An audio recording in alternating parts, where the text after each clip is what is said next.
আরে তোরে কি বলবো জানিস না, এই নতুন নতুন বিয়ে করে এসেছে না, গরিব ঘরের মেয়ে, কোন ঘর থেকে এসেছে দেখতে হবে না? কোনো দিন এত সব তো দেখিনি। গরিব ঘরের মেয়ে তো দেখবে কি করে এসব? এখন দেখিস না, দেখে সে কি করছে তার বলার মতো নেই।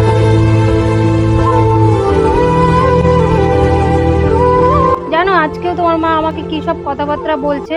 আগে একদিনও বলেছে আর আজকেও বলছে আমি নাকি গরিবের মেয়ে, আমি নাকি কোনো কিছু কখনো দেখিনি। কেন রোজ রোজ তোমার মা এসব আমাকে কথা শোনায়? আমি গরিব ঘরের মেয়ে বলে আমার কি কোনো সম্মান নেই নাকি? আমার একদম ভাল লাগে না এসব কথা শুনতে। আর কি করা যাবে বলো? উনিও তো আমার মা, উনাকে তো কিছু বলতে পারি না। না, একটু তুমি মানিয়ে নিয়ে চলো না। কি ব্যাপার, এখানে বসে আছো কেন তুমি? যাও, সব কাজকর্ম করবে, সব কাজকর্ম পড়ে আছে, তুমি এখানে এসে বসে আছো কেন? হ্যাঁ, যাও ওখানে কাজ করে আসো। কি লাভ আপনাদের এত টাকা পয়সা থেকে? সেই তো ঘরের লক্ষ্মীকে অসম্মান করছেন।